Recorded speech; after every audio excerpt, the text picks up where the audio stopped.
Gloire à Dieu. Que Que le nom de l'Éternel soit glorifié ce matin. C'est une grâce pour moi ce matin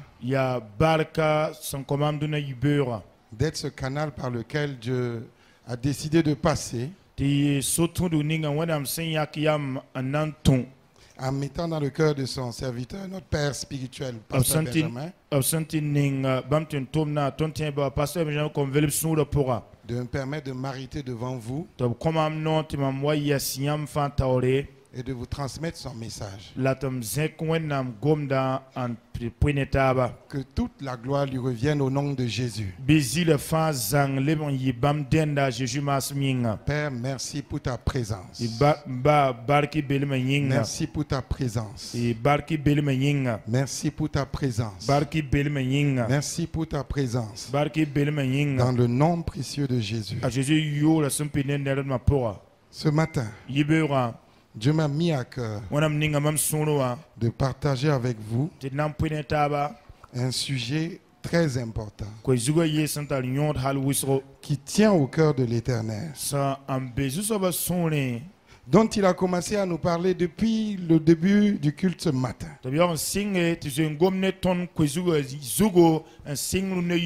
Nous sommes ici ce matin pour rendre un culte à Dieu. Un culte à Dieu. Nous ne sommes pas là pour nous-mêmes. Nous ne sommes pas là pour que les gens nous regardent. Nous sommes tous ici ce matin. Nous sommes tous déplacés de nos maisons ce matin pour rendre gloire à Dieu.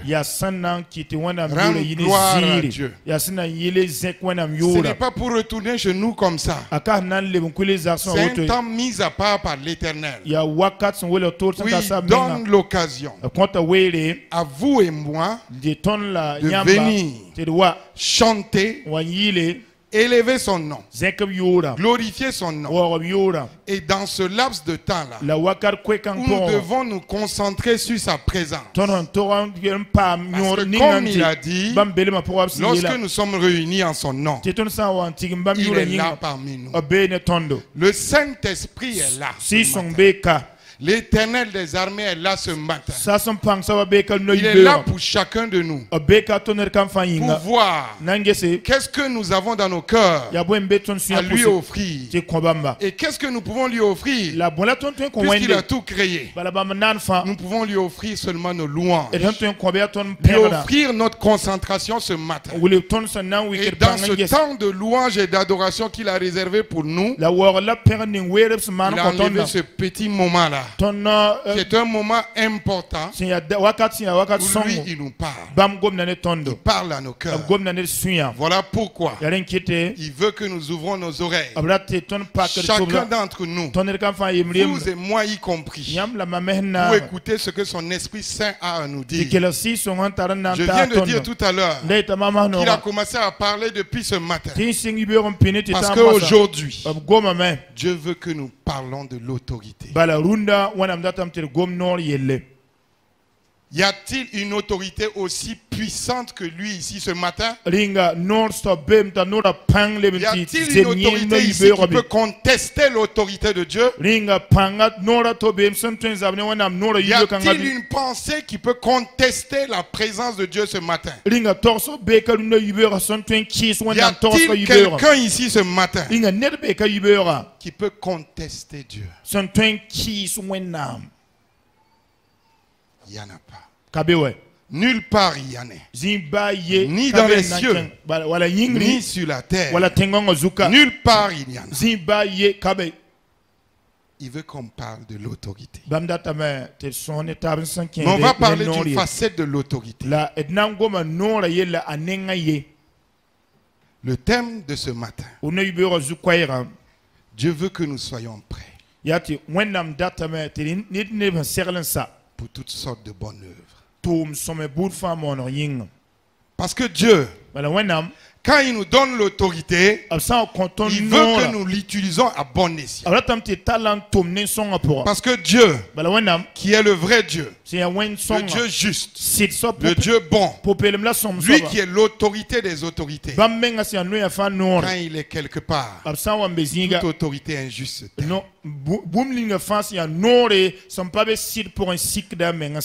Il veut ce matin que nous, les autorités qu'il a mis ici ce matin, nous nous préparons ce matin à faire que du bien. Il veut que nous nous préparons pas à faire la guerre. Il ne veut pas que nous soyons sur la défensive. Comme si quand on nous insulte, que l'on soit prêt à répondre. Ce n'est pas ce que Dieu veut ce matin. Dieu veut que nous soyons prêts à toute bonne œuvre ce matin. Nous allons lire ce matin dans le livre de Tite, au chapitre 3. Du verset 1 au verset 2.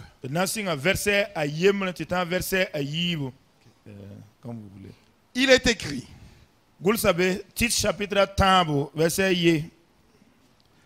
Rappelle-leur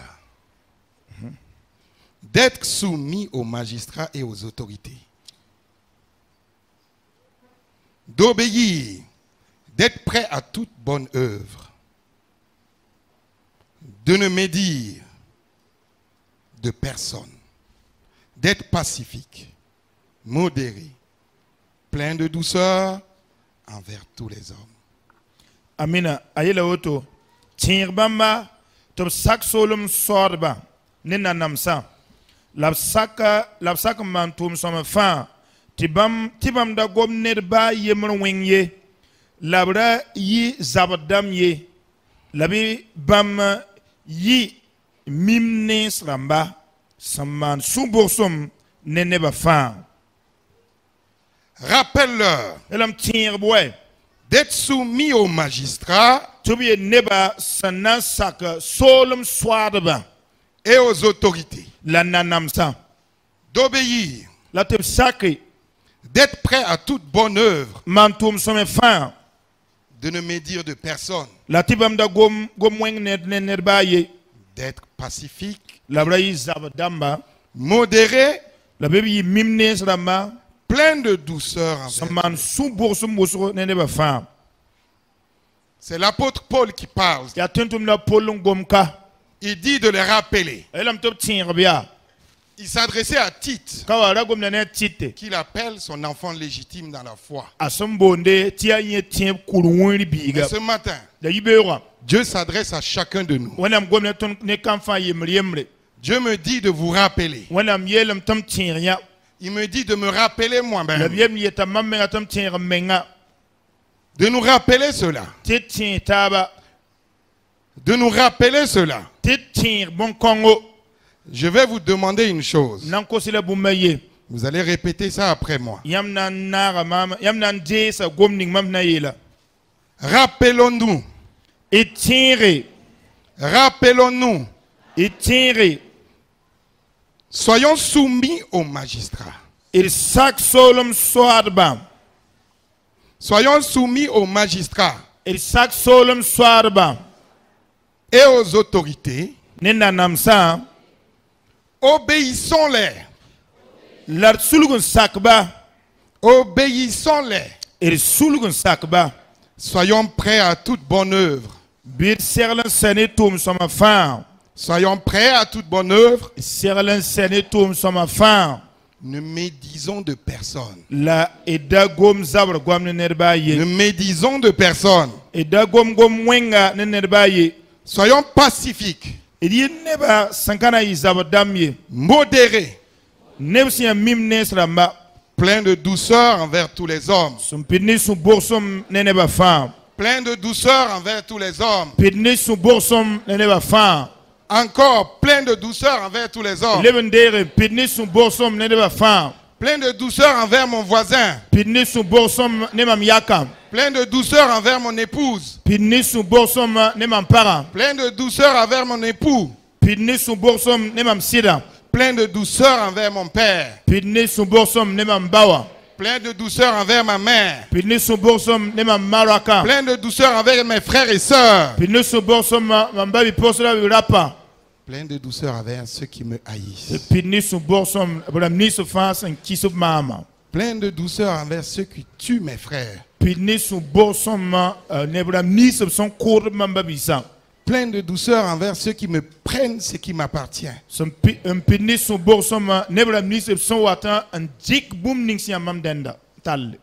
Plein de douceur envers tous les hommes. C'est lourd de sens. C'est lourd de sens. Soyons pleins de douceur envers tous les protestants. Plein de douceur envers tous les catholiques. Plein de douceur envers tous les musulmans. Plein de douceur envers tous les sorciers.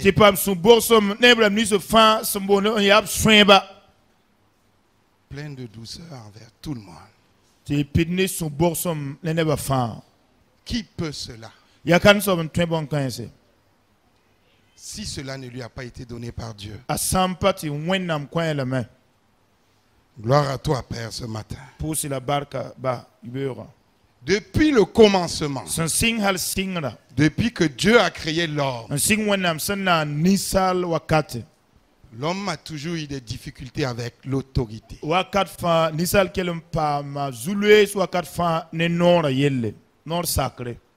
Quand Dieu a créé l'homme, après avoir créé la terre,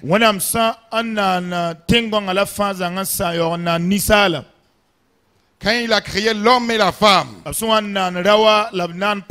la Bible nous dit dans le livre de Genèse qu'il les a bénis. Et il les a dit, dominez, assujettissez la terre. Dominez, assujettissez, régnez sur tout animal qui est dans le ciel, sur tout ce qui se meut sur la terre, sur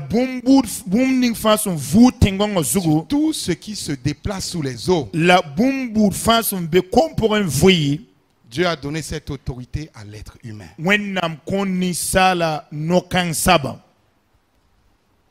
Après cela, quelques jours après, parce que la Bible nous dit que c'est quand il a créé l'homme et la femme. Mais n'oubliez pas, il avait d'abord créé l'homme. Et il a vu qu'il n'est pas bon que l'homme soit seul.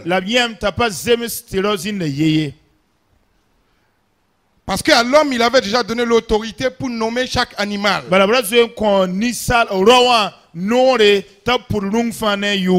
Puisqu'il les avait fait passer devant lui, l'homme a donné un nom à chaque animal. C'est lui qui a dit que le chien va s'appeler chien. C'est lui qui a dit que le serpent va s'appeler serpent. C'est pas Dieu qui les a donné un nom. C'est Adam qui les a donné ce nom. Mais quand il a fini de nommer tous les animaux, Genèse nous apprend qu'il n'a pas trouvé son semblable. Et Dieu dit, il n'est pas bon que l'homme soit seul. Faisons-lui une aide. Dieu créa Ève. Une aide à l'homme. Une aide à l'homme. Quand tu as ta boutique et tu as quelqu'un qui travaille avec toi, tu es le patron. Quand tu dois prendre un carton, C'est cette personne qui doit venir t'aider à soulever le carton. Il n'est pas ton esclave que tu dois fouetter. Mais il est la personne qui doit venir t'aider à soulever les fardeaux. Quand tu sors de la boutique, tu n'es plus là. C'est cette personne qui garde la boutique. Et si quelqu'un vient, il demande après toi. C'est lui qui te représente. Donc c'est ton subordonné. Ton subordonné. C'est pas ton esclave. Il te remplace. D'autres vont dire en d'autres termes, c'est ton suppléant. Il supplée en ton absence. Toi tu es le chef. Elle est l'adjointe. Dieu a créé l'homme et la femme. Il les a donné l'autorité à eux deux de dominer sur toute la création. Mais qu'est-ce qui se passe après? Dieu les a créés féconds. Ça veut dire que s'ils rentrent ensemble, ils allaient produire directement un enfant. Mais avant que Caïn et Abel ne naissent, si on veut compter mathématiquement, avant qu'on constate 3 mois que Ève est tombée enceinte,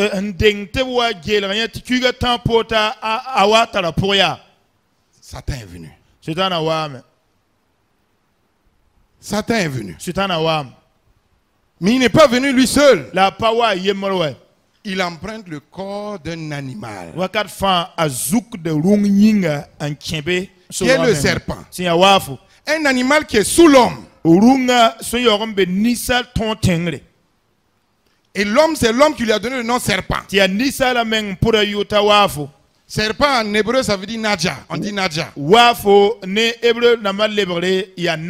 Ça veut dire brillant. À cause de sa peau, là où il y a des écailles dessus.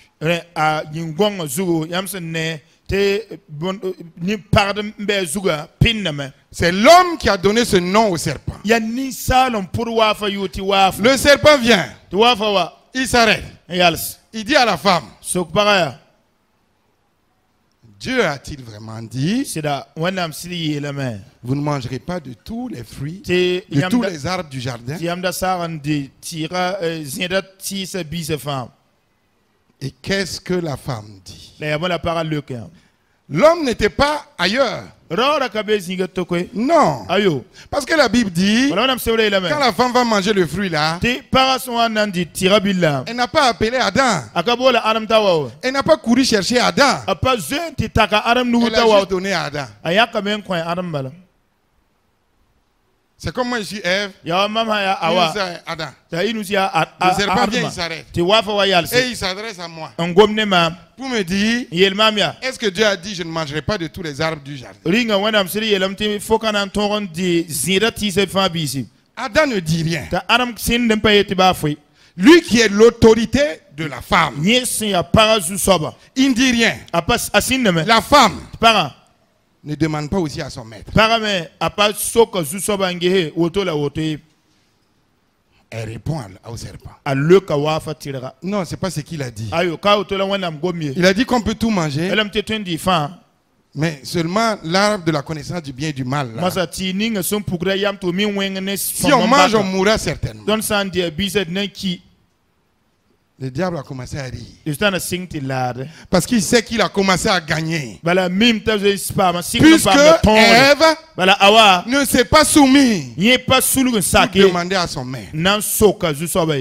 Qu'est-ce que je dis? Puisque son maître, qui a l'autorité sur elle, ne l'a pas dit, serpent, tais-toi. Il n'a pas dit, femme, laisse-moi, je vais répondre. Il n'a pas protégé sa femme. Le diable a commencé à rire. Il a déjà gagné. Et maintenant il ajoute, non, vous n'allez pas mourir. Dieu sait que si vous mangez, vos yeux vont s'ouvrir. Et vous allez devenir comme lui. Des dieux. connaissant le bien et le mal. Ils n'ont pas su quelle est leur autorité. Dieu les a pourtant dit dominer et assujettissez tout. C'était à eux d'affirmer l'autorité que Dieu les a donnée.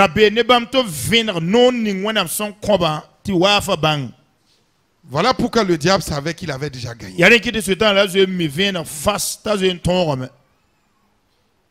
Et maintenant, la Bible dit, Ève a vu que le fruit était joli. Et il était apte pour révéler l'intelligence. Pour faire connaître le bien et le mal. Ils n'ont pas su quelle autorité ils ont. Ils ont commencé à convoiter l'autorité de Dieu.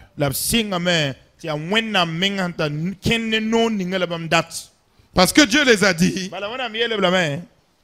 si vous mangez, vous mourrez certainement. Le diable les a dit, vous serez des dieux. Vous connaîtrez le bien et le mal.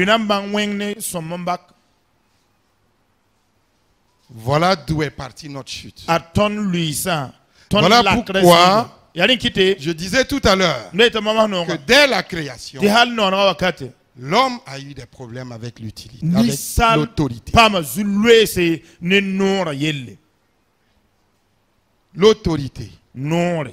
L'autorité. Il faut savoir quelle est ton autorité. Il faut savoir quelle est la limite de ton autorité.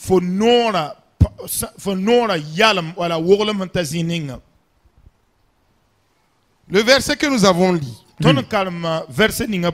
il nous dit, rappelle-leur, rappelons-nous d'être soumis aux magistrats et aux autorités.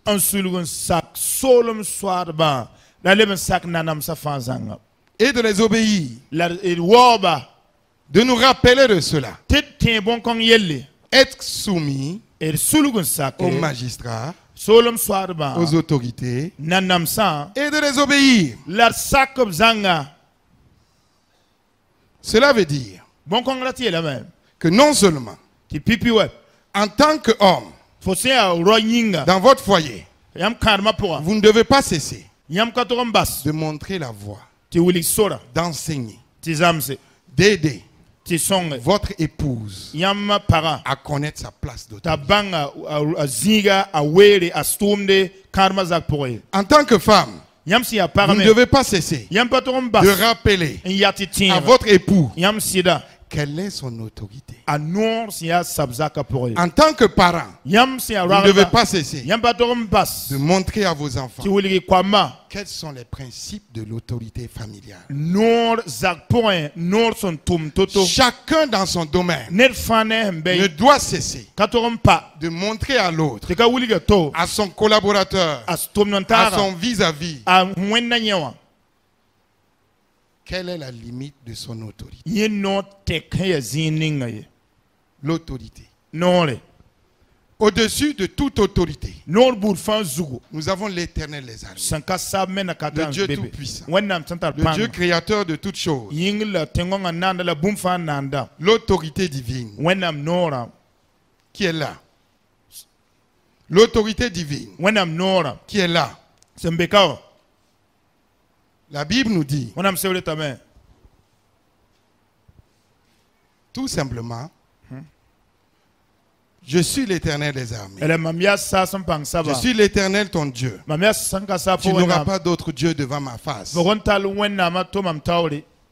Tu n'auras pas d'autre Dieu devant ma face.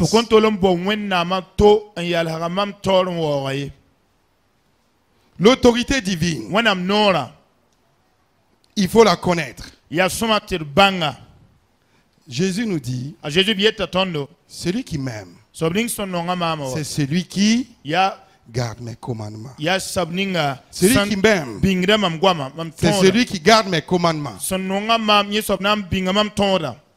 Si je dis que j'ai accepté Jésus comme mon sauveur et comme mon Seigneur, ça veut dire j'ai reconnu que Dieu l'a envoyé, lui qui est son Fils unique, venu mourir pour moi mes péchés. Il a racheté mes péchés. Donc il est mon sauveur. Moi qui devais mourir, je ne mourrai plus. À cause du fait que lui il est déjà mort pour moi. Il a payé le prix. Il est mon sauveur. Et maintenant, je l'accepte comme étant mon Seigneur. Comme étant mon Seigneur. Comme étant celui qui a autorité sur moi. Comme étant celui qui est au-dessus de moi. Et je dois accepter lui être soumis. Si je dois accepter lui être soumis. Être soumis. Ça veut dire être sous sa main. Être sous sa main. Et si je suis sous sa main, ça voudrait dire il peut me conduire là où il veut. Il peut me bouger là où il veut. Il peut me déplacer comme il veut. Voilà pourquoi il dit celui qui dit qu'il m'aime, c'est celui qui suit mes commandements. Si tu ne mets pas en pratique les commandements du Seigneur Jésus, tu n'as rien qui montre que tu l'as accepté. Tu n'as rien qui montre que tu l'as accepté comme ton Seigneur.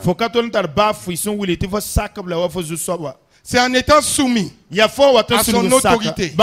Parce que tu as accepté. Parce que tu es obéissant à son autorité. En étant ainsi sous sa main. Du coup, quand l'ennemi veut t'attaquer, puisque tu es sous sa main comme ça, quand l'ennemi veut t'attaquer, il ne peut pas, parce que tu es dans sa main. Et étant dans sa main, l'ennemi ne peut pas t'atteindre. Donc si tu n'es pas soumis au Seigneur, tu restes de la viande pour l'ennemi.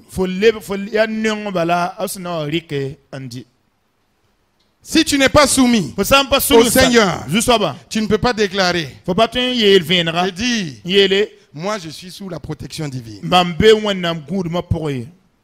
Pour avoir le droit de le dire avec assurance, sois soumis au Seigneur.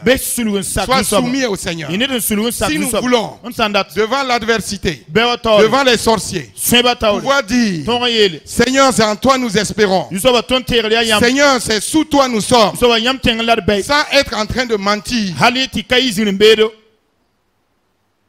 Soumettons-nous à sa parole. Combien de fois vous et moi nous avons dit nous sommes soumis au Seigneur et nous acceptons mentir. Alors qu'il dit il y a le père du mensonge qui a part. C'est pas lui. Le père du mensonge. Donc le père des menteurs. C'est Satan. Combien de fois avons-nous dit qu'on est soumis à l'autorité et nous avons nous-mêmes été désobéissants?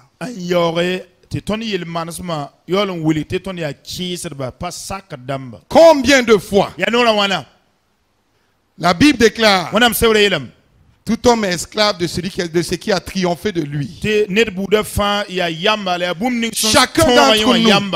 Chacun d'entre nous savons quelles sont nos faiblesses. Combien de fois avons-nous pris la décision de ne plus faire telle chose? Celui qui fume, combien de fois as-tu pris la décision de ne plus fumer? Tu as jeûné. Dès que le jeûne est fini, tu es reparti dans la cigarette. Dans la Bible, c'est pas écrit cigarette. Non. La Bible dit tu ne détruiras pas le temple de Dieu. Tout ce que tu consommes qui détruit ton corps, tu deviens meurtrier. Si tu le fais sciemment, évidemment. Combien de fois avez-vous essayé ça? Combien de fois n'avez-vous même pas essayé? Vous cachez-vous pour le faire. Combien de fois vous et moi avons essayé de dire que nous sommes fidèles à Dieu, que nous sommes soumis à Dieu. Et comme le disait le Père spirituel ce matin, combien de fois nous avons dit ça? Et nous avons refusé de mettre en œuvre une décision qu'il a prise.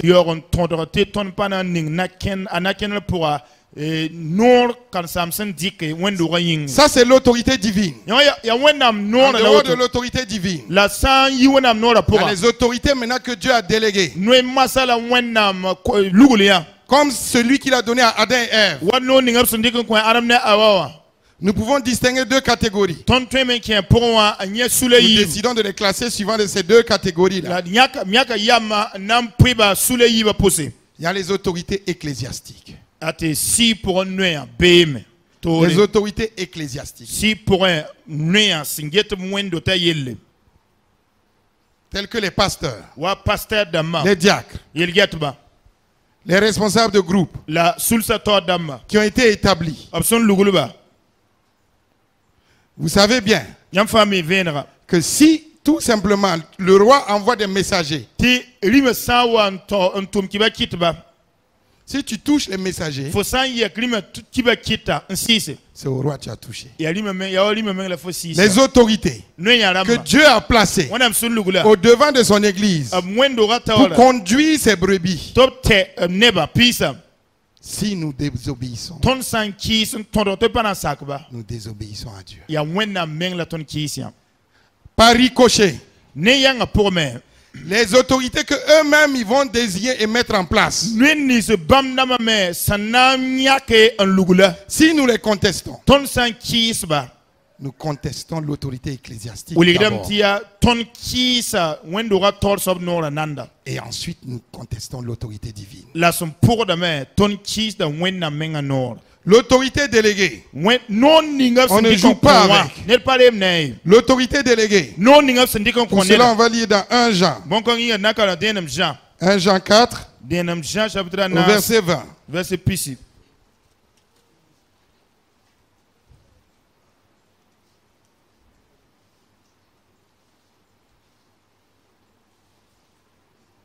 Tu peux dire.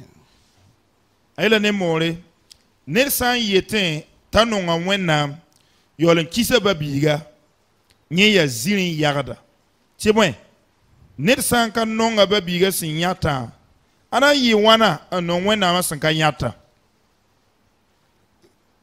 Dieu déclare wana mi yete par la bouche de Jean, ne tuntumna janore, comment peux-tu dire que tu aimes ton frère que tu vois?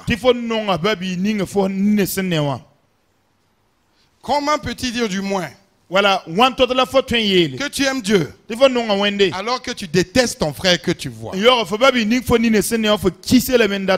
Comment peux-tu dire cela? Comment donc peux-tu dire que tu honores Dieu, que tu es soumis à Dieu alors que tu es insoumis à l'autorité que Dieu a mis en place?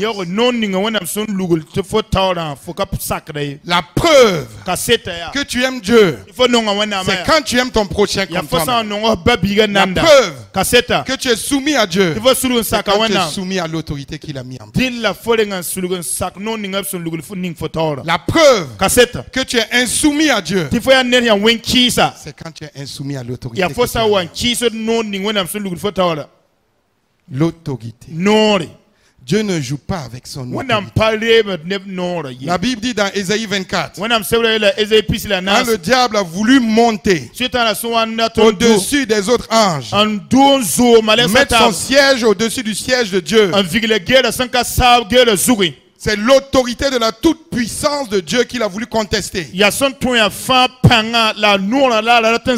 C'est pourquoi Dieu l'a fait précipiter par l'archange Michaël. Depuis ce jour, la Bible dit, quand ce jour-là, le péché a été trouvé en lui, depuis ce jour-là, il a cessé de s'appeler l'ange lumière. Depuis ce jour, il s'appelle Satan. Depuis ce jour, toute la clarté qu'il avait s'est envolée. Depuis ce jour, il est devenu le prince de ce monde de ténèbres.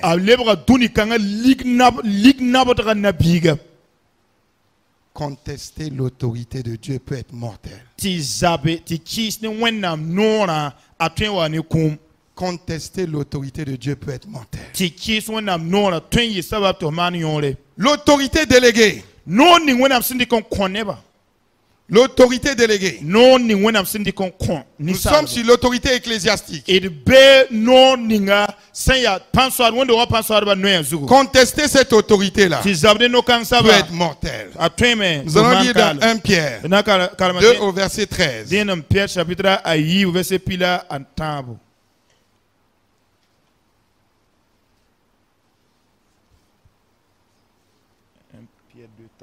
Oui, oui. Denam Père chapitre 1 verset pila a tamba amen. Biam sak dunia neba tont fa zu soba yinga. Asan ya rimdamba son so pang fa wala nanamse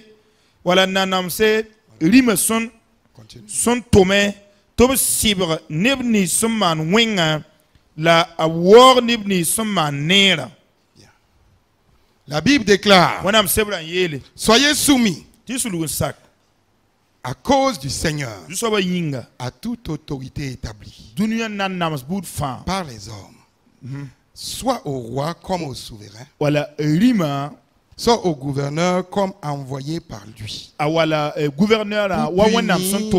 pour punir les malfaiteurs et pour approuver les gens de bien. La Bible nous dit toute autorité établie même par les hommes. Dieu dit d'être soumis à ces autorités. Parce que c'est lui qui a établi ces autorités. Si le pasteur dit un tel tu es chef d'équipe, un tel tu es le responsable d'équipe, Dieu dit d'être soumis à cette autorité. Dieu dit d'être soumis à cette autorité.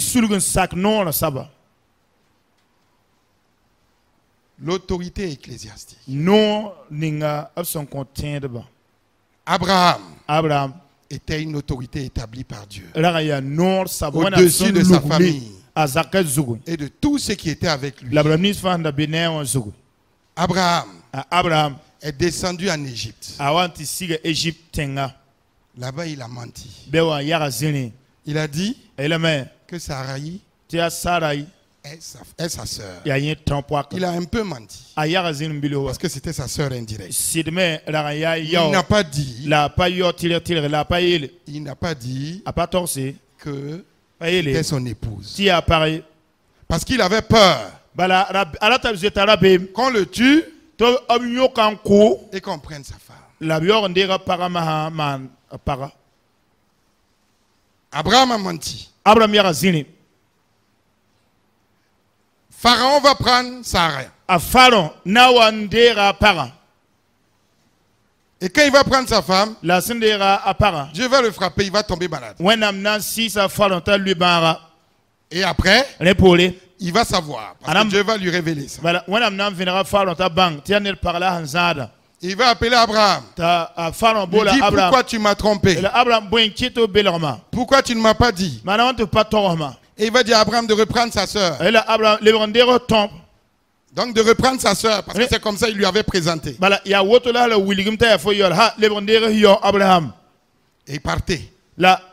Avec tout ce que vous avez. Reprenez. Et repartez d'où vous venez. Pendant ce temps, Lot, qui est le neveu de Abraham, n'a pas dit: mon oncle, tu as mal fait. Lot n'a pas trahi Abraham en allant le dénoncer.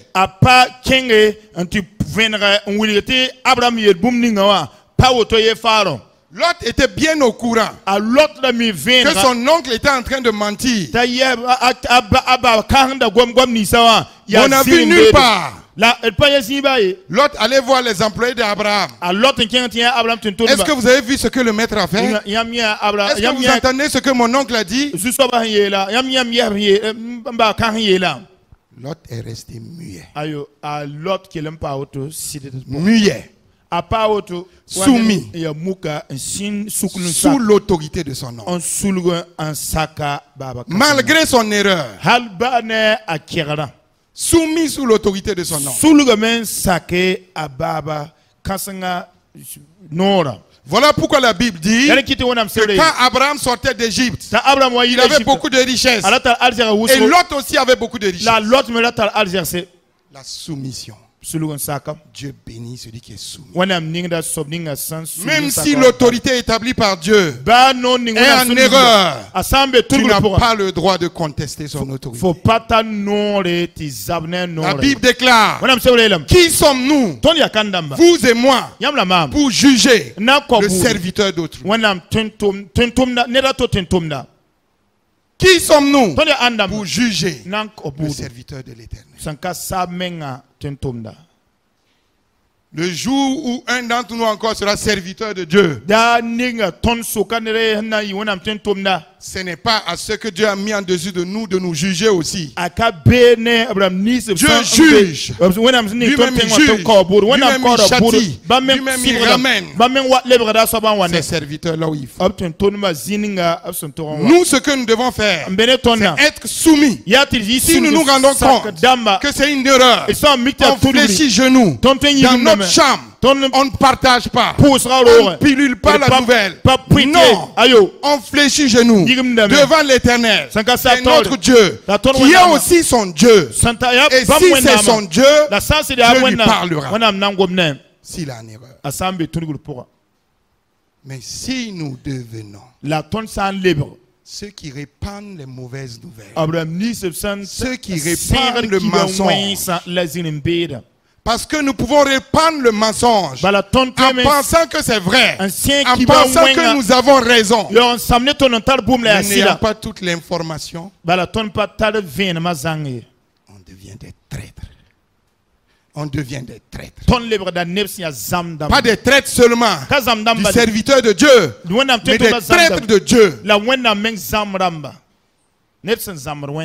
Et le sort d'un traître de l'Éternel, c'est le même sort que son père. Et le père des traîtres, c'est Satan. Le père des traîtres, c'est Satan. Le père des traîtres, c'est Satan. Faisons attention. Faisons attention. Nous ne sommes rien. Nous ne sommes personne pour pouvoir juger le serviteur de Dieu. Combien de fois d'autres se sont assis sur WhatsApp, sur Facebook, répandent des nouvelles parce qu'ils ont entendu qu'un pasteur est tombé. Ils répandent ça. Eux-mêmes, ils diffusent ça. Combien de fois les gens ont fait ça sans savoir si c'est vrai ou faux? Même si c'était vrai, ils n'ont pas ce droit-là. Toi et moi, nous n'avons pas ce droit. Dieu ne nous a pas donné ce droit sur les autorités que lui a établies. Dieu ne nous a pas donné ce droit. La Bible déclare: le salaire du péché, c'est la mort. C'est pourquoi je disais l'insoumission aux autorités ecclésiastiques envoie la mort. Elle peut envoyer la mort physique, comme elle peut envoyer karma, la perte du salut, donc la mort spirituelle. Qui sommes-nous? Oh Seigneur, ta grâce, ta grâce, ta grâce. Dans Tite 1, Tite chapitre 1. Paul disait à Tite, de désigner dans les églises là, de la Crète, là où était Tite, de désigner des anciens. Et il a donné des critères.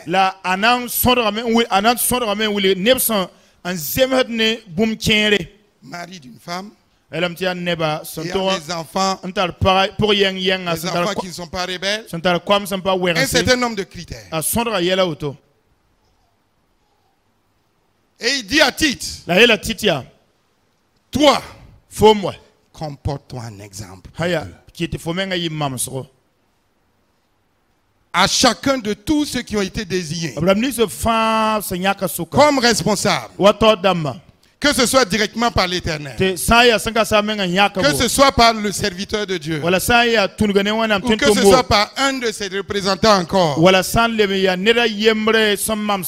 La Bible dit, quand tu es désigné comme une autorité dans l'église de Dieu, tu dois être un exemple.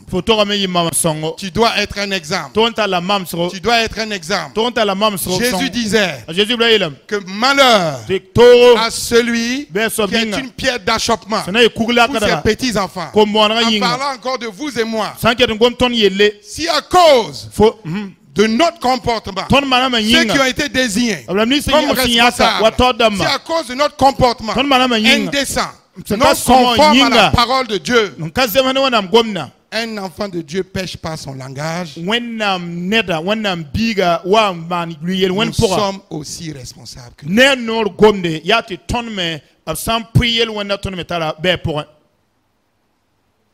tout responsable doit faire attention. J'aime dire à mes agents au service, tout privilège que l'on t'accorde, toute autorité, toute responsabilité qu'on t'accorde, c'est des problèmes qu'on t'a donné. Ce n'est pas un malheur. Non. Mais c'est juste des problèmes à gérer. Des problèmes à porter sur ton épaule. Ne deviens pas responsable qui veut.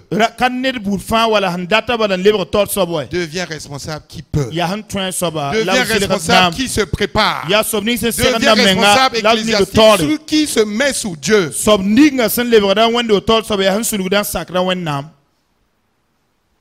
Si tu suis un autre chemin pour être responsable et que tu n'avais pas été préparé d'avance par Dieu lui-même, ça peut être difficile. À moins que tu ne reviennes encore devant lui. Et il est toujours bon, toujours juste, pour encore te renforcer, te permettre d'assumer les tâches que son serviteur te confie. L'autorité déléguée. En dehors maintenant des autorités ecclésiastiques.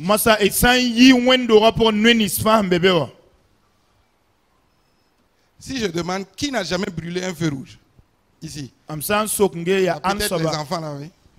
Qui n'a jamais, parmi tous ceux qui ont dépassé 18 ans, qui n'a jamais brûlé feu rouge? Levez la main. Moi, en tout cas, j'ai déjà brûlé. Qui n'a jamais brûlé un feu rouge? Il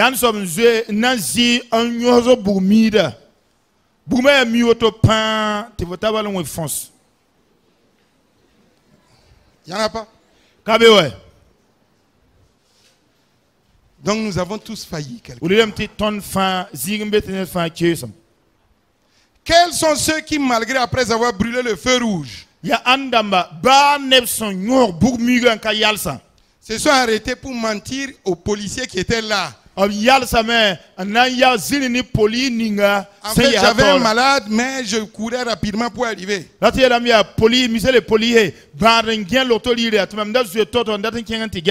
Ah, c'est les problèmes qui ont fait que j'ai oublié. Alors que tu as bien vu le feu rouge. Et tu es passé. On mente tellement qui n'ont plus peur de mentir devant les forces de l'ordre. Ils s'arrêtent au feu. Il dit, moi je suis passé à l'orange. Lui-même il sait. Il est passé au rouge. Imaginez. Vous êtes arrêté dans votre t-shirt. Jade. Et vous brûlez le feu rouge. Et quelqu'un qu'on a évangélisé la veille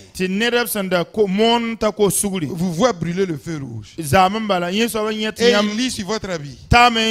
Jésus-Christ t'aime.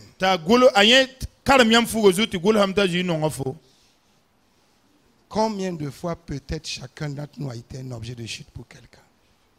A été un objet de chute pour quelqu'un. Si tu as été un objet pour empêcher quelqu'un de venir à Christ, la Bible déclare qu'il valait mieux pour toi de ne pas être né. L'autorité. Le respect de l'autorité. Même si l'on va mourir, en tant que chrétien, nous devons tout faire, autant que cela dépend de nous, de respecter les autorités que Dieu lui-même agrée. Dieu dit que les forces de l'ordre, les juges, les différentes autorités politiques, Dieu a permis qu'ils soient là pour pouvoir sanctionner ceux qui fautent, pour pouvoir réguler le fonctionnement entre nous êtres humains. Si vous connaissez la loi, si vous connaissez le droit, vous allez savoir que la base du droit, c'est la parole de Dieu. Aucun droit dans ce monde, même si vous prenez le droit de l'homme, les droits de l'homme, si vous prenez le droit français, sur lequel notre droit a été calqué, c'est basé sur la Bible. Sur la Bible. Voilà pourquoi, quand tu as enfreint cela, tu as enfreint la parole de Dieu. Tu as brûlé le feu. Tu n'as pas respecté le feu qui a été établi. Tu ne dois pas fuir. Quand tu fais un accident et tu fuis, la loi des hommes te condamne pour délit de fuite. Si en plus de ça, il y a eu un blessé et tu as fui, on va te condamner pour délit de fuite et pour non-assistance à personne à danger.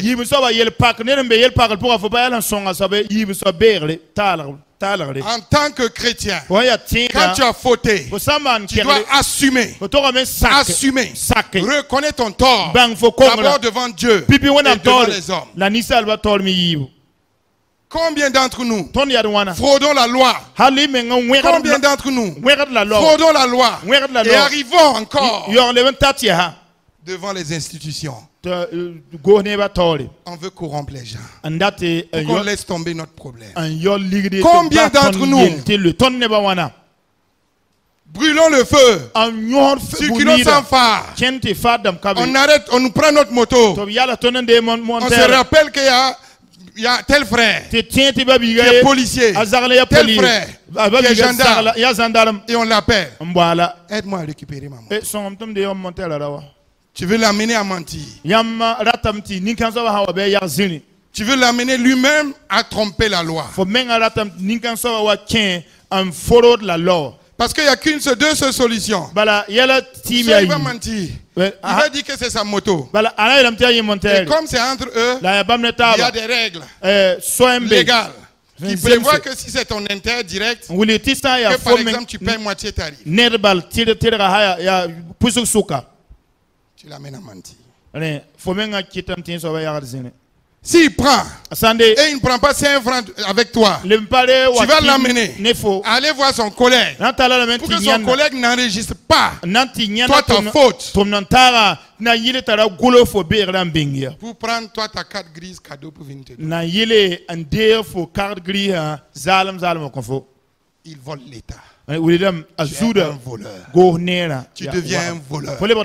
Tu deviens un voleur. Quand on faute, d'abord devant Jésus, on se répand. Même si c'est la loi des hommes, on a fraudé. On se répand d'abord devant Jésus. Et ensuite, on assume ce qu'on a fait. Et quand on demande la clémence de Dieu, Dieu peut permettre qu'il y ait aussi de la clémence dans le cœur des hommes. En tant que chrétiens, nous ne devons pas être ceux qui encouragent ni la corruption, ni l'incivisme. Une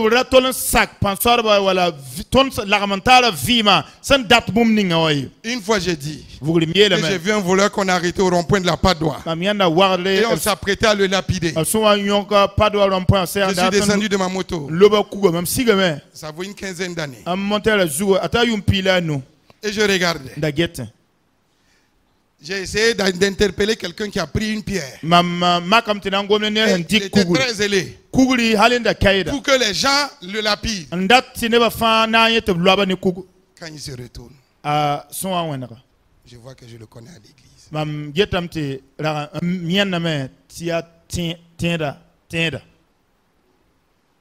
Et quand il m'a vu, il est redescendu du goudron, comme c'est un peu haut. Il a pris son vélo et il a fait demi-tour et il est parti.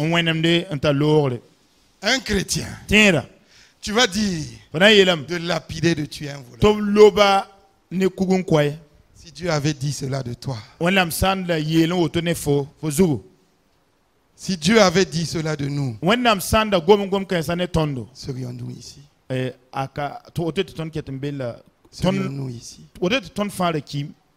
Un chrétien qui n'a pas de pardon dans son cœur, qui raisonne comme s'il n'était jamais converti, qui raisonne comme si le Fils de Dieu, il raisonne comme si le Fils de Dieu n'était jamais mort pour lui.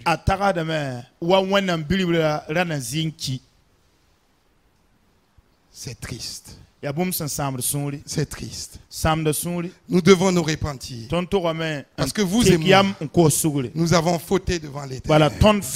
L'autorité établie par Dieu est importante aux yeux de Dieu.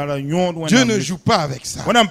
Si tu enfreins, si tu portes atteinte à l'autorité, même si le prend des hommes, tu seras d'abord sanctionné sur terre. Regardez les 10 commandements. Si vous prenez les 4 derniers, tu ne tueras point. Tu ne porteras pas de faux témoignages. Tu ne feras pas encore. Tu ne déroberas pas. Qu'est-ce que tu ne feras pas? Qu'est-ce que tu ne feras pas encore? Tu ne convoiteras pas ce qui appartient à ton prochain. Si tu enfreins ces 10 commandements, ces 4 commandements-là, si les hommes, les autorités des hommes t'attrapent, ta place c'est la prison. Tu payes d'abord sur terre avant de venir payer au ciel. Tu es chrétien, tu demandes pardon, Dieu te pardonne. Ton nom reste dans le livre de vie. Mais tu ne dois pas avoir peur de payer ici. Combien de chrétiens, au moment de commettre l'acte, ils sont d'accord, mais quand il faut payer, ils sont prêts à encore ajouter leur péché.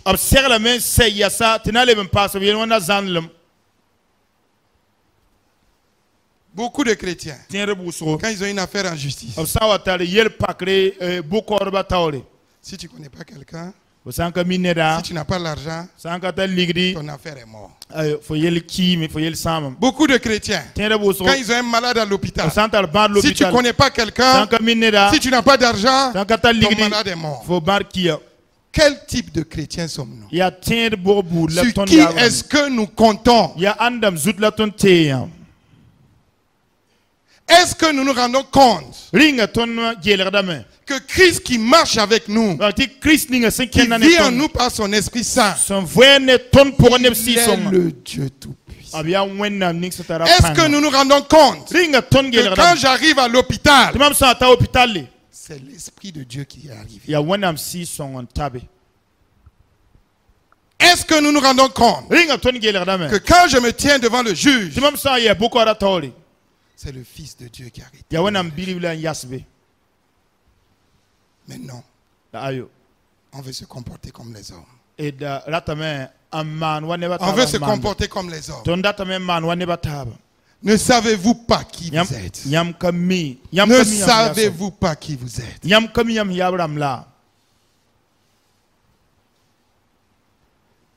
La suite du verset. La suite du verset toujours. Le même verset de Tite. Il nous dit d'être prêt à toute bonne œuvre. D'être prêt à toute bonne œuvre. Par l'exemple du Père spirituel ce matin, il disait que chacun de nous grouille, que chacun de nous fasse tout, que quelqu'un puisse dire c'est à cause de lui que je suis. Il dit soyez prêts à toute bonne œuvre. Prêts à toute bonne œuvre. Combien sommes-nous quand nous entendons que notre sœur a dit, lui là, voilà ce qu'il a dit là, c'est faux. On l'attend à la sortie de l'église pour lui demander, c'est toi qui as dit ça? On est prêt à faire la bagarre. On est prêt à le classer. Moi et cette soeur là, c'est fini. Combien de fois sommes-nous prêts à faire la bagarre? Prêts à la défense? Prêts à affronter les gens? Au lieu que d'être prêts à lui retourner ce qui est bien. Jésus disait, lorsqu'on nous gifle sur la joue gauche, tendons la joue droite. Quand je venais de me convertir en 94, il y avait encore ces valeurs-là. Dans la chrétienté aujourd'hui, on tend à perdre ça. On voit même des frères à la sortie de l'église qui sont en train de se battre, de se frapper à la sortie de l'église. Quel témoignage laisse-t-il? Un chrétien, tu descends de la route, du goudron, tu descends de ta moto parce qu'un tel a dit tu es idiot, tu es imbécile et tu es prêt à le frapper. Sais-tu que tu es?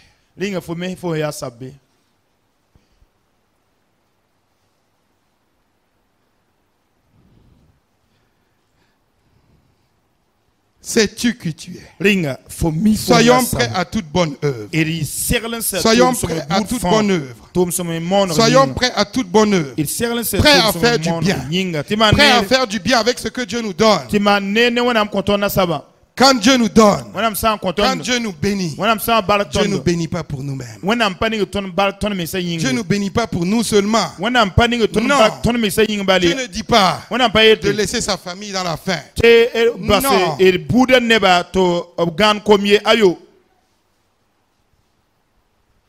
Je disais à un collègue, on a tendu à, maintenant on tend à pervertir les choses.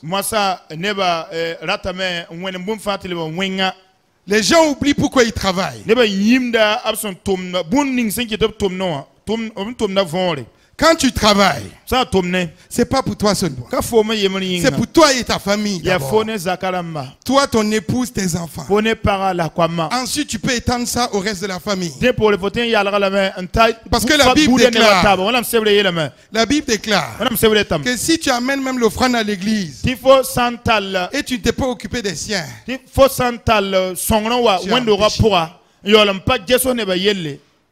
as un péché. Jésus disait aux pharisiens, vous leur dites d'apporter tout ce qu'ils ont dans le temple. Mais lui dit que celui qui ne donne pas ce qu'il doit donner à ses parents, avant d'en amener au temple, il a péché.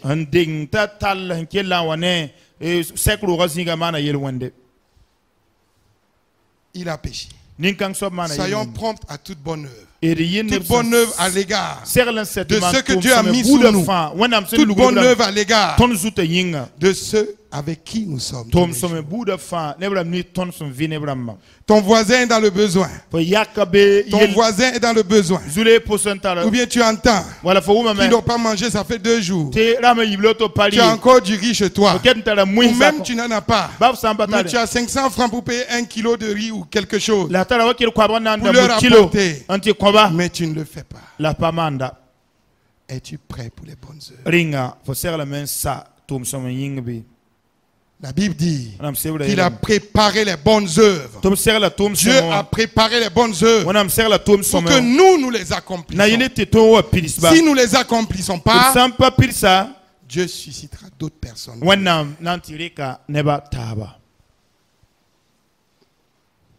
Soyons prêts pour les bonnes œuvres. Prêts pour les bonnes œuvres. Élie, après avoir égorgé les différents prophètes de Baal,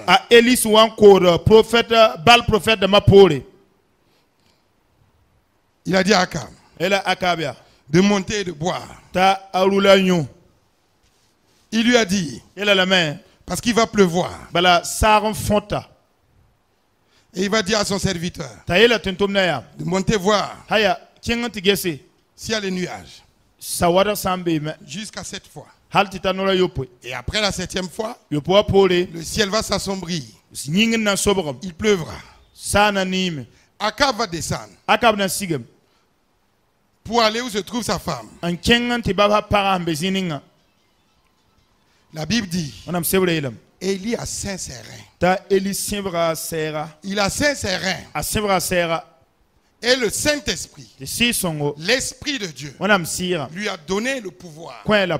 Et il a couru devant le cheval de Akab jusqu'à la ville en question. Jusqu'à la ville en question. Un homme qui devance les chevaux. Il a 5 serins. Et le Saint-Esprit lui a revêtu de sa puissance. Et il a pu courir avant et arriver. Avant Akab. Mais arrivé là-bas, qu'est-ce qui s'est passé? Akab a raconté à sa femme Jézabel. Jézabel envoie dire à Élie, si ce soir, ce que tu as fait au prophète de Baal, là, si la même chose ne t'arrive pas, c'est que c'est pas moi. Élie fait quoi? Est-ce qu'il a 5 serins encore? C'est comme s'il était juste dehors. Il était juste en dehors du château. On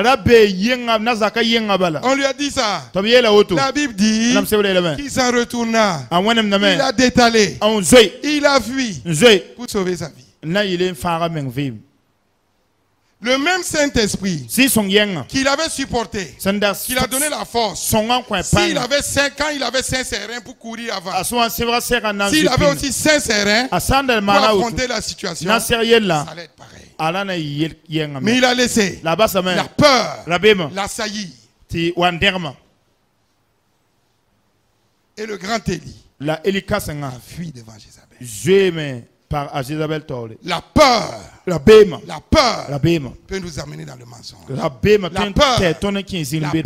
de la sanction. Quand on faute, ça amène les gens à cacher leur faute. La peur est une arme fatale de Satan.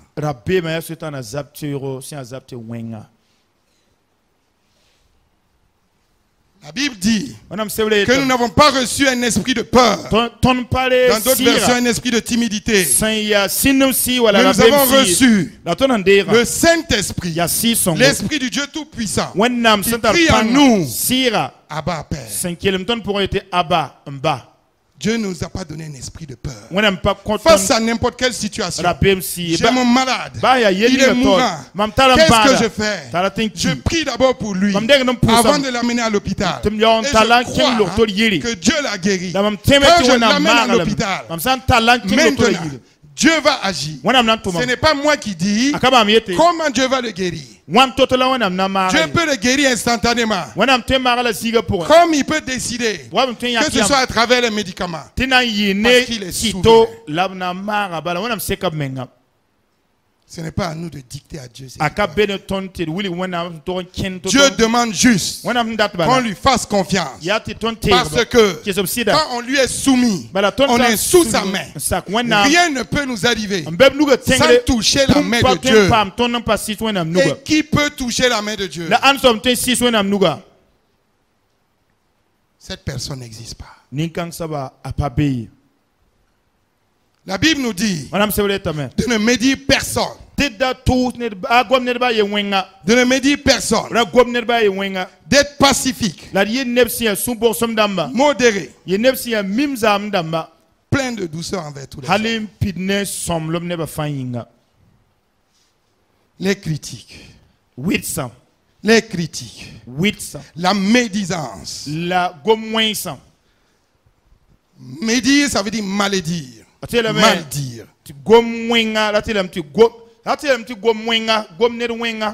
Parler du mal de quelqu'un. Tu as vu un tel? Parler du mal de quelqu'un. Quand tu parles, pourquoi est-ce que tu parles? Est-ce que quand tu parles, est-ce que c'est pour encourager? Quand tu critiques, est-ce que c'est pour encourager? Toi qui viens, qui dis tu as entendu ce que tel frère a fait, tu as entendu ce que telle sœur a fait, je viens, je dis ça à Inoussa. Tu as entendu ce que je dois faire? Tu as vu comment il est tombé? Qu'est-ce que je veux que Inoussa fasse? Qu'est-ce que je lui apporte? S'il aime Gédéon dans son cœur, je viens de lui apporter la tristesse. Même s'il ne le connaît pas, je viens de lui envoyer de la désolation. S'il est nouveau converti, Gédéon est un ancien converti, je viens de s'aimer la peur en lui, le doute en lui. Parce qu'il va se dire, si ce vieux converti-là est tombé, qu'en est-il de moi? Quand je parle de quelqu'un, quel est mon objectif? Est-ce que quand je parle pour construire? Est-ce que je raconte pour édifier Inoussa? Est-ce que je raconte pour le fortifier? Est-ce que je raconte pour lui donner de la joie? Encore, quand celui de qui je parle, quand il l'entendra, sera-t-il content? Ne soyons pas amis de ceux qui détruisent.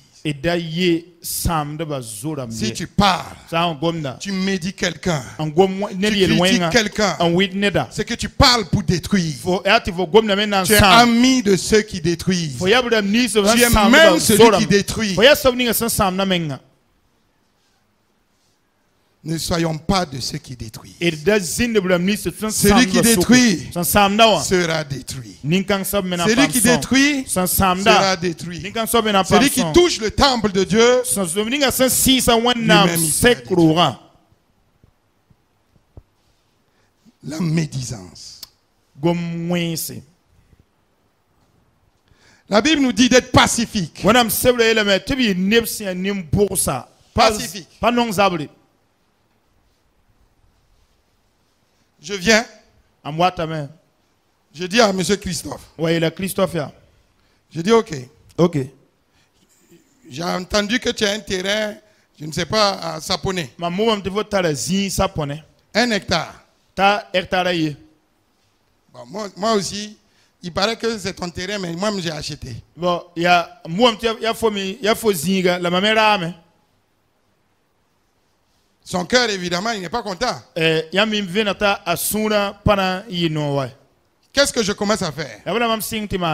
Moi, j'ai acheté le terrain. Je commence à aller faire une maisonnette dedans. Parce que Christophe n'avait rien fait. Puisqu'on m'a vendu aussi. Christophe aussi vient. Ok, tu veux me montrer que tu as l'argent. Moi aussi, je vais faire maisonnette. Mais sachant que quoi? En faisant aussi sa maisonnette. Puisque personne n'a un bon papier. Qu'est-ce qui va se passer? Ceux qui nous ont vendu les terrains là. Et puis nous-mêmes. On va faire maintenant la bagarre. Pour voir qui va gagner.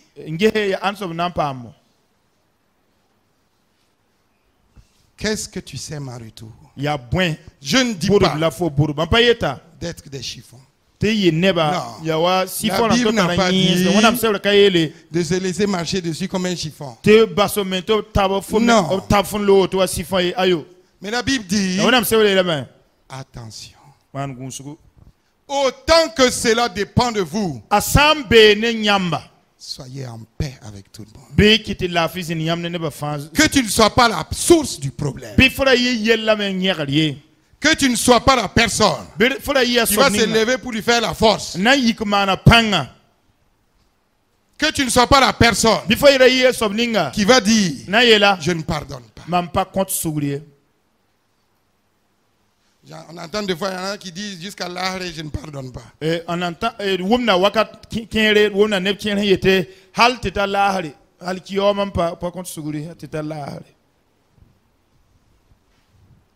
ça ne doit pas être notre langage. Mais on a entendu aussi des chrétiens qui ont dit je ne pardonne pas. Je pardonne mais je n'oublie pas. Je pardonne mais c'est fini. La Bible dit l'amour pardonne tout. L'amour oublie tout.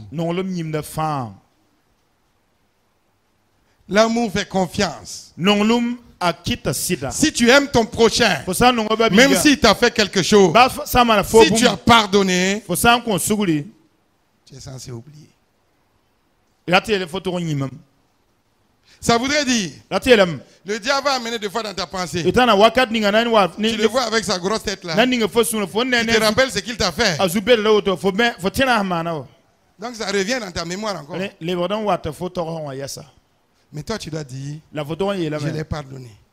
Je n'en veux plus. Au lieu de tourner ton dos, tu dois l'appeler. Pour lui dire mon frère, on dit quoi? Et tu ne parles plus du problème. Mais combien d'entre nous, quand on parle de quelqu'un, on dit, toi tu n'as rien vu d'abord. Si je te raconte ce qu'il m'a fait, tu vas comprendre que pour toi là ce n'est rien. Ton pardon là, il est où? Tu n'as pardonné. Tu l'as pardonné zéro. La Bible dit d'être pacifique. Pacifique. Pacifique. D'être modéré.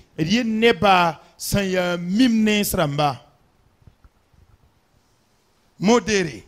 Dans tout ce que l'on fait. Plein de douceur envers tous les hommes. Combien de personnes? Quand on dit campagne d'évangélisation, je me rappelle la campagne surpassée. Voilà, qui s'était passée au terrain ici de l'ASFA. Quand on a dit formation, il y avait beaucoup de gens. Quand Pasteur Tinto et Pasteur Paré, puis Pasteur Bambara, quand ils ont donné l'enseignement sur l'évangélisation, comment on doit se comporter, en disant que ceux qui ne sont pas corrects, c'est mieux de rester à la maison et puis d'intercéder. Le soir, si on a eu beaucoup de gens, c'était 10 personnes. balala ne ba sanda yi wusro ton pame ala pa ne piye nan yibalia antimon kwayra. Alors qu'à la formation, il y avait des dizaines. On bol ne ba te boite zama ba ne pipi sulsala wusro lam daga dam ti yolam dala ne ba ni 6 personnes. Ne ba yobe. Ça veut dire sur les dizaines de personnes qui étaient là et qui étaient du quartier ici, tu ne pouvais pas sortir évangéliser. Si tu sors évangéliser et tu parles de l'amour de Jésus, et toi-même tu as giflé quelqu'un, et c'est lui que tu veux évangéliser, il faut faire pardon. Tu sors pour évangéliser. Dis Jésus est comme ça. Si tu acceptes Jésus, ta vie va changer. Si tu acceptes Jésus, il va t'aider à marcher. Et il te dit, mais toi-même la fille là, on a fini avec toi ici.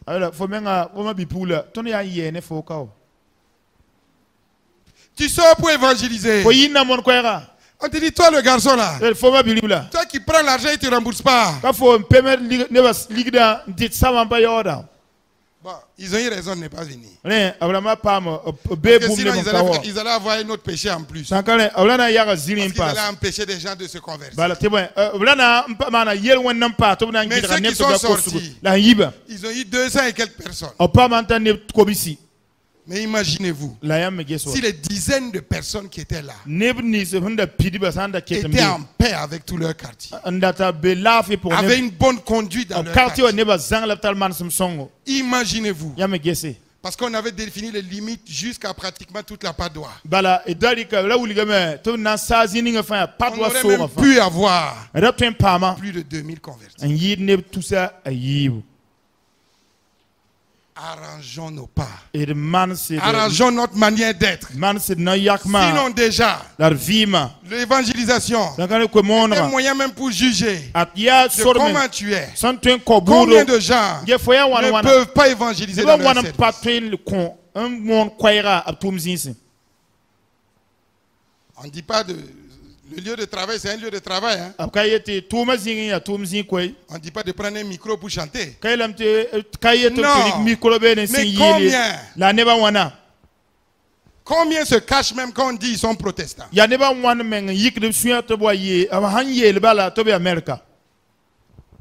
sont pleins.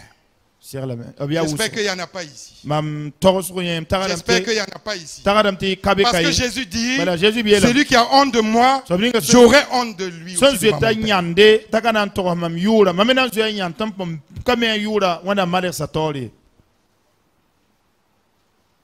Arrangeons nos pas. Arrangeons nos pas. Arrangeons nos pas. Pourquoi arranger ces pas-là? Pourquoi le faire? Parce que justement, Dieu nous a créés pour ça. Dieu nous a créés pour ça. Il nous a créés pour que justement, nous accomplissons les bonnes œuvres. De nos jours, quand tu veux s'aimer la paix, quand tu pardonnes facilement, les gens pensent que tu es faible. Même les chrétiens pensent que tu es faible. Parce que tu as pardonné. Parce que tu n'en veux pas à X ou Y. Combien de fois, quand on vient te raconter quelque chose, un tel a dit ça, tu te lèves, tu agis directement. Sans tenir compte. Mais qu'est-ce qui motive ce monsieur qui est venu me dire que lui, il a dit ça là?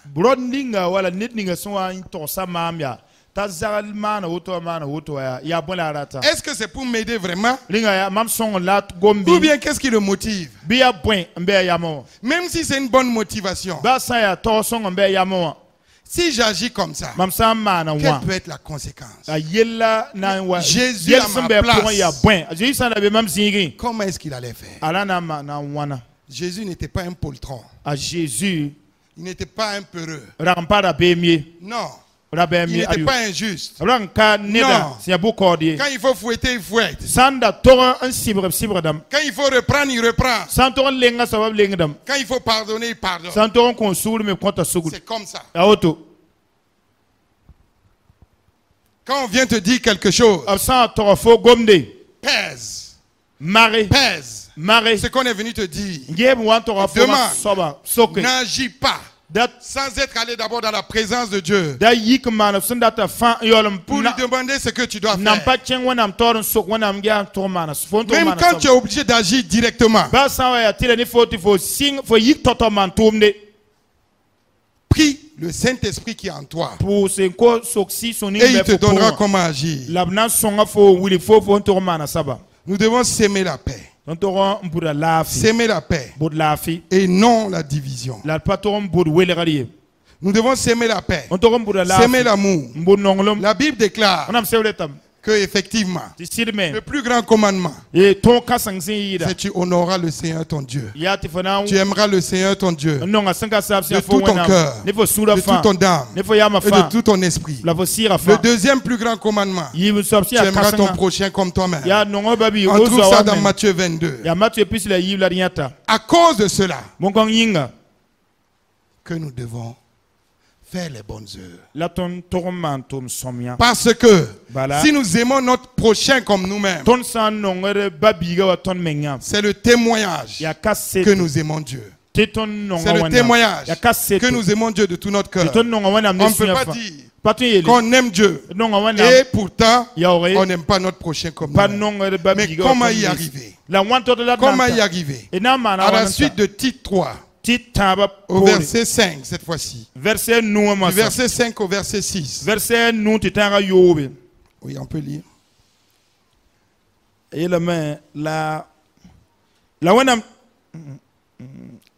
La katonna sa mantum sama yingye ya bam nimban zure yinga la pektondo on kontondo on parlera manatondo ne si songo si ninga bamsan en kon Christ bamsan kon ton wosra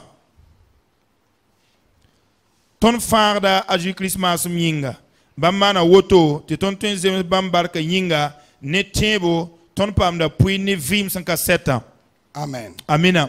Il nous a sauvés, non à cause des œuvres de justice que nous aurions faites, mais selon sa miséricorde, par le baptême de la régénération et le renouvellement du Saint-Esprit, qu'il a répandu sur nous avec abondance par Jésus-Christ notre Seigneur.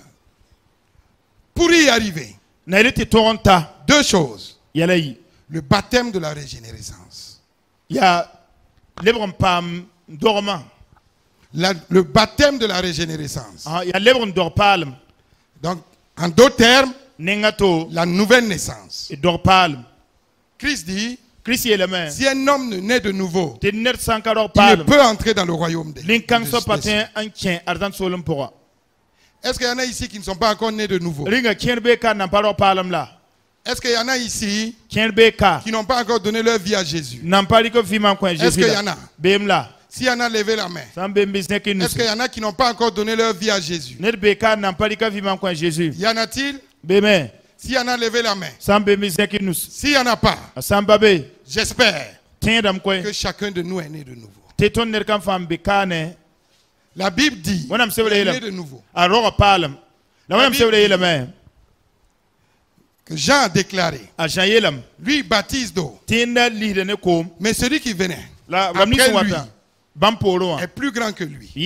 En parlant de Jésus, lui baptisera de feu et d'esprit.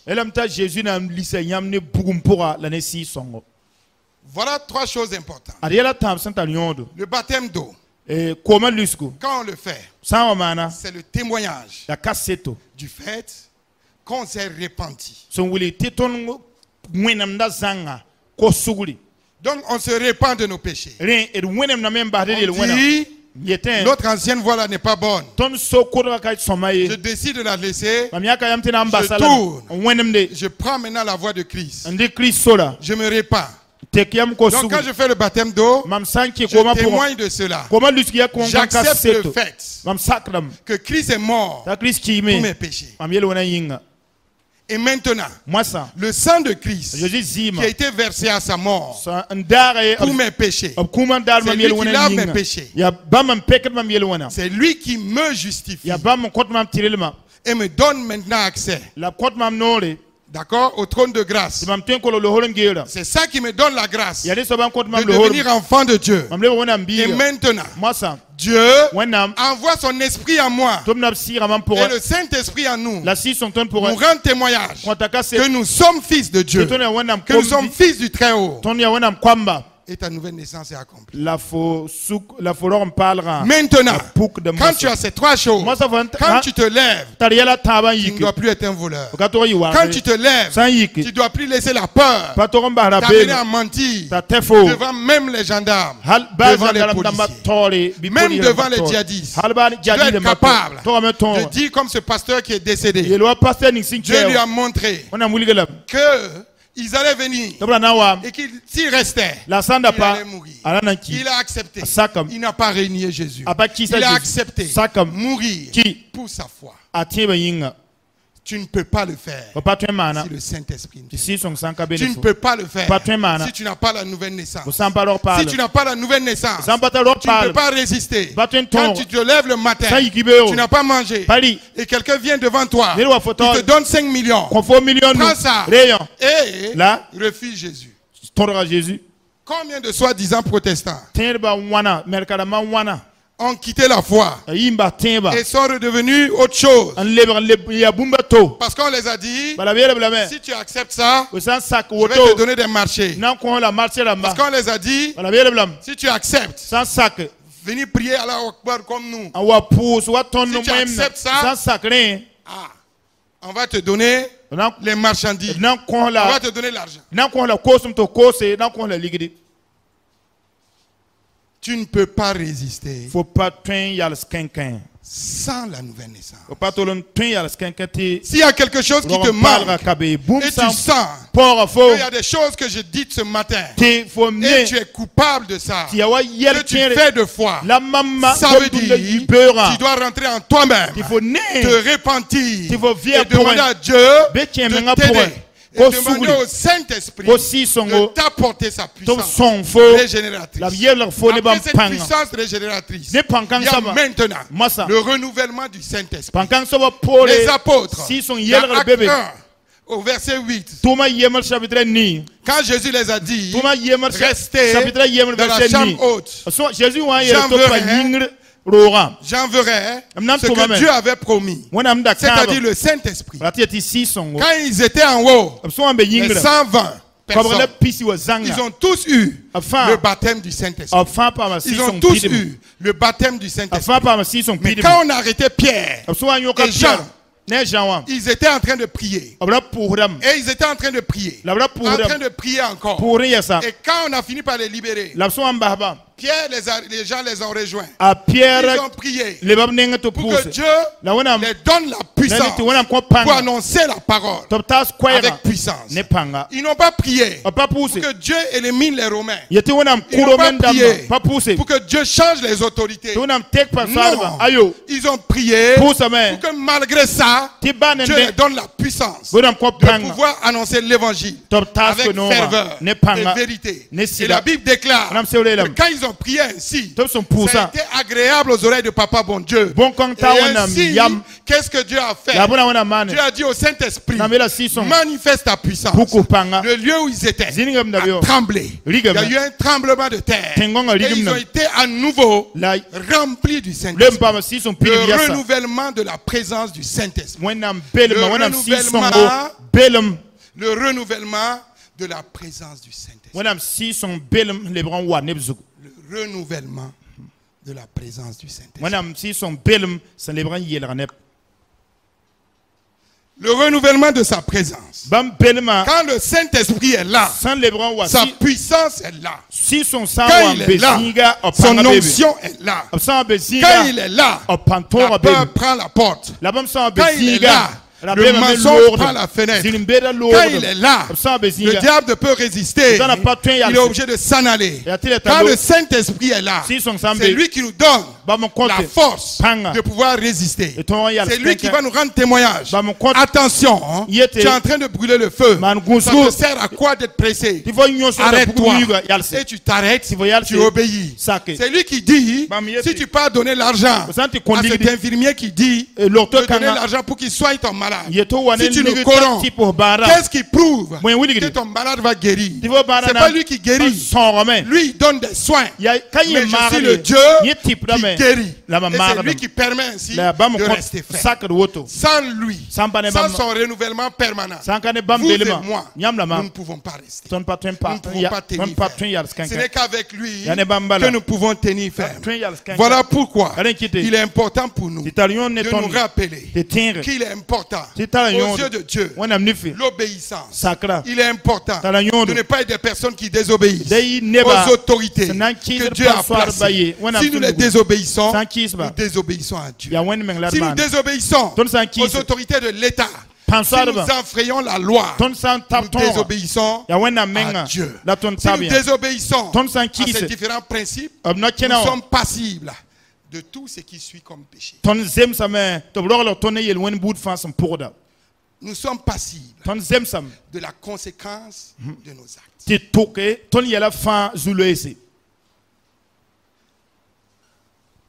Sommes-nous prêts à faire le mal à chaque fois? Que nous demandons l'aide de Dieu, l'aide du Saint-Esprit pour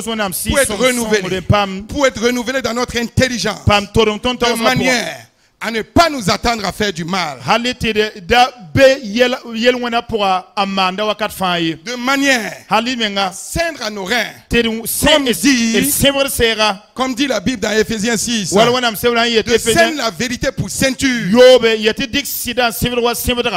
Que nous soyons prêts tout le temps à ceindre et la vérité et la grâce et la puissance de faire du bien à notre prochain. C'est en cela que nous pourrons rester fermes. C'est en cela que nous pourrons faire la paix autour de nous. C'est en cela que nous pourrons rester et honorer l'Éternel. Sans ça, à cette fin de temps, beaucoup d'entre nous disent de dire après, si je savais. Parce que Christ peut venir n'importe quand.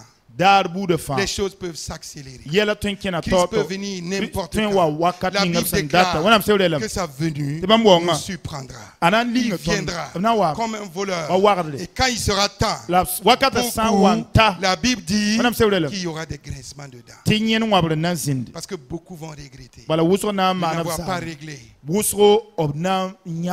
leur situation. Que Dieu bénisse sa parole. Que Dieu bénisse son peuple que nous sommes. Il nous donne des oreilles exercées pour discerner ce qu'il a réservé pour nous ce matin. Et que son nom reste glorifié au nom de Jésus-Christ. Amen. Amen.